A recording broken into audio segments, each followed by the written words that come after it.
joining us. You are watching the news at dusk on African Free Press Television. My name is Bridget Okudili with the news updates.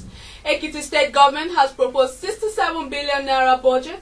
Governor Ayo Fayose said that the budget will be a budget of reality, saying that it contains only what Ekiti State can afford. The governor also hinted that a copy of the Ekiti State 2016 budget will be sent to the Economic and Financial Crimes Commission, EFCC, and the Independent Corrupt Practices and Other Related Offences Commission, ICPC, to enable them monitor the budget.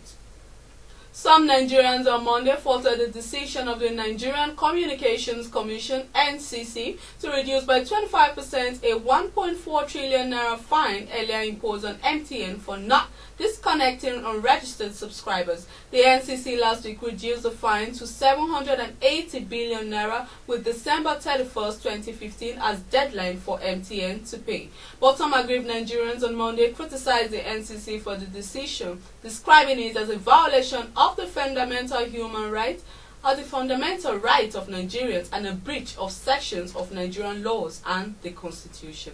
In the class action suit filed on their behalf by an Abuja-based legal practitioner and civil rights activist Tinipa Omokpo Perry, the applicants asked the court to declare the decision a breach of Part 10, Sections 86 to 88, 142, subsection 3 to 4 of the NCC Act 2003.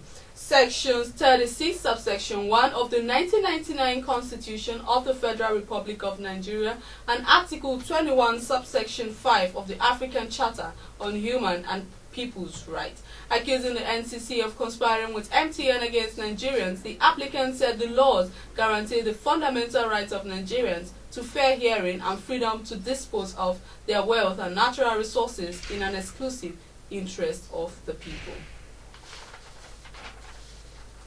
The Minister of Information and Culture, Alhaji Lai Mohammed, said the military has sufficiently degraded the capacity of Boko Haram to launch spectacular attacks while also retaking most of the territory seized by the terrorists. Alhaji Mohammed, however, explained that decimated and put on the run, the rump of the insurgents has now resorted to attacking soft targets, motor parks, entertainment centers, houses of worship. President Muhammad Buhari has reacted to the criticism trailing a bill aimed at guiding social media in the country. The bill has scaled a crucial second reading in the Senate. President Buhari said he would not assent to any legislation that is inconsistent with the Constitution of Nigeria. He reiterated his administration's commitment to the protection of free speech in line with democratic best practices. In a statement by the Senior Special Assistant on Media and Publicity, Garba Shehu, Muhammad Buhari assured that he swore to defend the Nigerian Constitution and would not lend his hand to anything that is inconsistent with the documents. Shehu explained that President Muhammad Buhari is fully aware of the public reservations about the proposed legislation, but assured that there is no cause for alarm because the Senate is a democratic Senate. The former Nigerian Minister of Petroleum, Mrs. Denziani Alison Madueke, has strongly stated she performed excellently with the right qualifications while in office. As opposed to people's view that she was controversial, she noted that people often hate others for knowing so much and for being efficient and confident, which they mistake for arrogance. She made this known while answering questions fielded by the CEO of Ovation magazine, Mr. Dele Momodu, in London. Mrs. Madueke went on to say that their government had to confront so many challenges, including oil theft and general insecurity. She, however, noted that some of those in office then delivered responsibly, while a few breached the faith and wasted the opportunities handed to them by President Jonathan. On the foreign scene, authorities in Burkina Faso have charged a general who led a failed coup in September with complicity in the 1987 assassination of President Thomas Sankara. Sankara's murder is one of the most high-profile killings in Africa's post-independent history, and the charge against General Gilbert Diendéré appears to represent a breakthrough in a case that has haunted the West African country for decades. It follows a pledge by the transitional government to investigate the murder and a decision in May to exhume the remains of a body believed to be Sankara's, which was buried at a cemetery on the outskirts of the capital, Ouagadougou. An Air France plane traveling from San Francisco to Paris diverted to Canada late Monday after receiving an anonymous threat.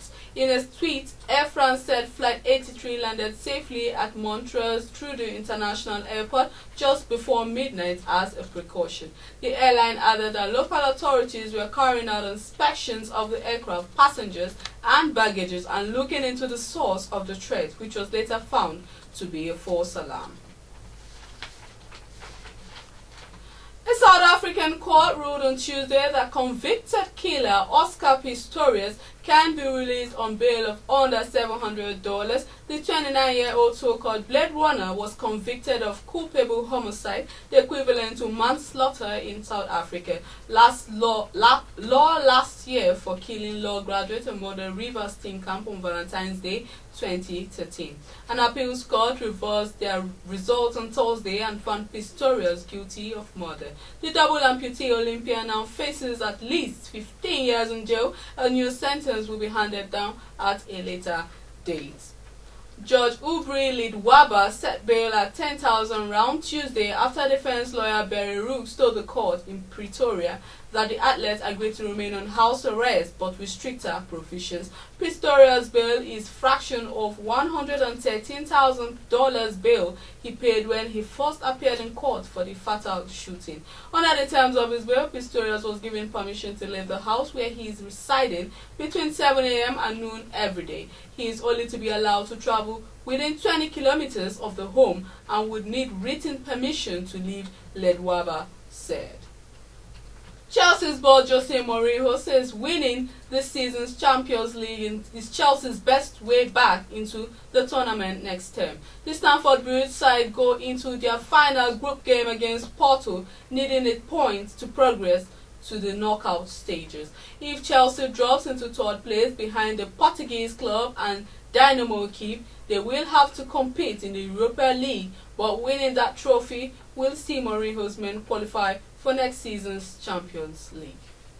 For more stories, please log on to our website at www.africanfreepress.com, like our Facebook page at African Free Press, follow us on Twitter at African Free Press, join in our discussions at African Free Press Forum, and don't forget to subscribe to our YouTube channel at African Free Press. My name is Bridget Okudili.